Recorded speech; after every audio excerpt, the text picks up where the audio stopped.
Hello అండి అందరికీ. ఈరోజు మా ప్రయాణం వచ్చేసి సురేంద్రపురికి అన్నమాట. అదే మన భువనగిరిలో ఉంటుంది కదా, అక్కడ యాదగిరి గుట్ట కింద అయితే ఉంటుంది. మేము వెళ్ళేసరికి ఆఫ్టర్నూన్ అయింది. సో లంచ్ కూడా మేము అక్కడే చేసామన్నమాట. యాక్చువల్గా అయితే మనం బయట కనుక చేస్తే చాలా తక్కువ కాస్ట్ పడేది.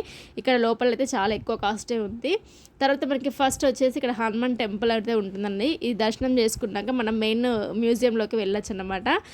ఇంతకుముందు టికెట్ కాస్ట్ వచ్చేసి ఈచ్ వన్ 150 200 బిలోనే ఉండేది. ఇప్పుడైతే 350 ఈచ్ వన్ పడింది. బట్ ఒక్కసారి మనం ఇందులోకి ఎంట్రన్స్ అయినామంటే మాత్రం అలా వర్తబుల్ కాస్టే అనిపిస్తుంది. ఎందుకంటే ఇందులో ఆల్మోస్ట్ అన్నీ ఉంటాయండి. స్వర్గం, నరకం, రామాయణం, భగవద్గీత అండ్ కృష్ణుని పుట్టిన కాడ నుంచి చనిపోయేరాకు ఆల్మోస్ట్ అంత స్టోరీ మొత్తం ఉంటుందన్నమాట. సో ఇది ఒక్కటి విజిట్ చేయండి. వీలైనంత వరకు చాలా చాలా హ్యాపీగా ఫీల్ అవుతారు. మన టికెట్ కాస్ట్కి తగ్గట్టుగానే ఉంటుంది, ఇంకా ఎక్కువనే ఉంటుందన్నమాట. నాకు ఇది చాలా బాగా నచ్చింది. ఇది సెకండ్ టైం నేను వెళ్ళాను.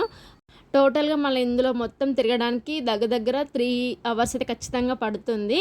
కొంచెం మనం పెద్దవాళ్ళతో ఇంకా వెళ్తే వాళ్ళు స్టోరీస్ గుర్తు తెచ్చుకుంటూ వాటి స్టోరీస్ చెప్పుకుంటూ వెళ్తే మాత్రం ఇంకొక 5 అవర్స్ అయితే పడుతుంది.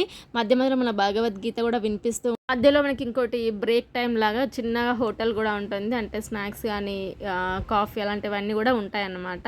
అది కూడా చాలా డిఫరెంట్గా వెరైటీగా డిజైన్ చేశారు. చాలా బాగుంది. ఇది కుందా సత్యనారాయణ కళాధామం అన్నమాట.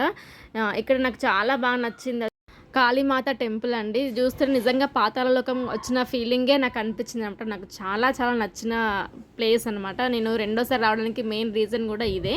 ఇక్కడ మెయిన్ పాయింట్స్ ఏంటంటే మనకి కొన్ని దక్షయజ్ఞం జరిగింది స్టోరీ, రామాయణం, మహాభారతం, భగవద్గీత, వైకుంఠం, బ్రహ్మలోకం, ఇంద్రలోకం, ఇంకా పద్మవ్యూహం, శక్తిపీఠాలు, జ్యోతిర్లింగాలు ఆల్మోస్ట్ అన్నీ ఉంటాయన్నమాట. అన్ని టెంపుల్స్కి వెళ్ళలేని వాళ్ళు, స్టోరీస్ ఏమైనా తెలియని వాళ్ళైతే చాలా బాగుంటుంది. అండ్ లాస్ట్లో ఇక్కడ హనుమాన్ అయితే మనకి ప్రసాదం ఇచ్చి పంపిస్తారన్నమాట. వీడియోని అయితే లైక్ చేయండి.